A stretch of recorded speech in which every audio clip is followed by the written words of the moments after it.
Meron dito yung maliliit lang na maano nila, pero siguro plastic ito. Ang mga ibang plastic siguro ito. Tingnan na natin yung ano nila. Pag nakikita mo parang press pero plastic ito. Ang ganda nila oh. At least ito, kahit iwanan mo ilang buwan hindi lang nasisira. Hindi na mabubuhay hindi ito masisira kasi pang tingin mo parang press pero plastic lang ito oh. Ang ganda na. Ay, hello ma'am. Good morning. Ma'am, magkano maliliit na ganon? Tatanong lang. May 100. Oh, saan galing to kayo rin or inangkat nyo lang sa ano? Sa Tugigaran lang ito. Ito maganda kasi ang itsura niya ma'am parang fresh di po ma'am, so at least kahit ilang buwan hindi siya nalalanta This is plastic only. Oo nga, parang fresh na tingnan mo, parang fresh na fresh pero plastic lang. Ano pa ma'am? Wow, mura na to, ang ganda oh.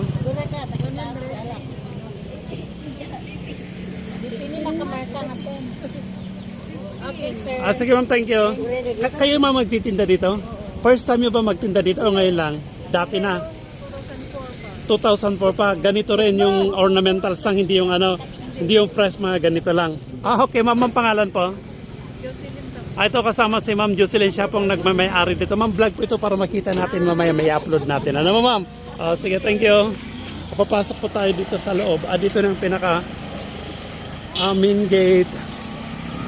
Ang dami ng mga poso na nagkalat dito.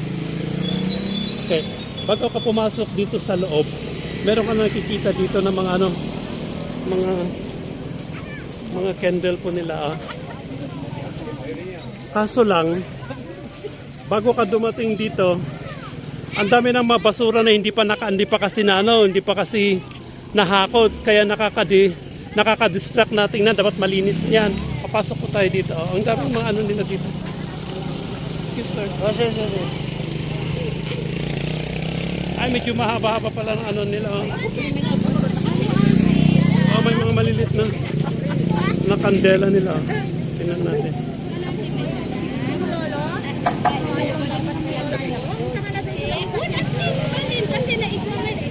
Ito mga maliliit na kandela. Makikita na.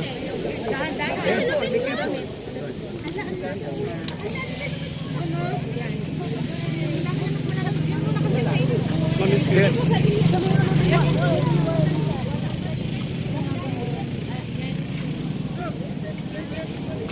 Ligtas Ondas 2023. So, titingin mo muna tayo dito.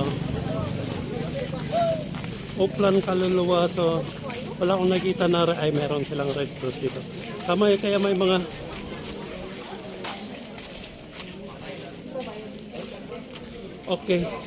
may mga nakatambay tayo dito na mga hello ma'am, good morning.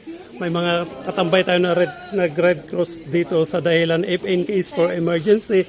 Meron tayong nakatambay dito na at wala akong nakita.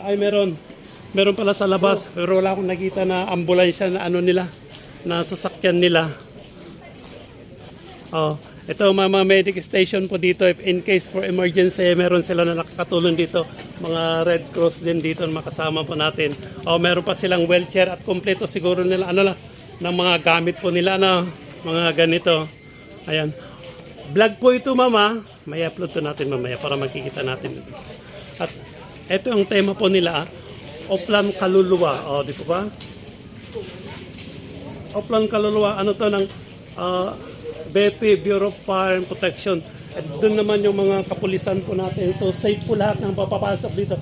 Kasi may nakikita ko mga sundalo din doon sa pinakaloob. Pero hindi na tayo papasok doon. Dito na lang tayo sa pinaka main gate po nila. Hello ma'am. Sticker niya para makita ito mamaya. Thank you. Ay, hello sir.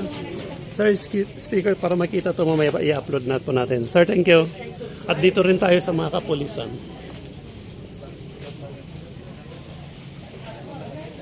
Eto, dito yung mga kapulisan po natin. So, nagkalat po sila. Medyo maramara. Hi, sir. Good morning. Vlog po ito. Marami din sila. Anong nakaprita? Mga po nila, mga official po natin. Andito, kompleto po. So, if in case lang na so far, walang saan ako pwedeng magtanong? Walang pwedeng ipagbabawal na pasok dito. Open lahat po yan, sir. Alak po sir, alak. Alak. So, walang nasisita na. Mga deadly weapon sir. Ay, mga ganon.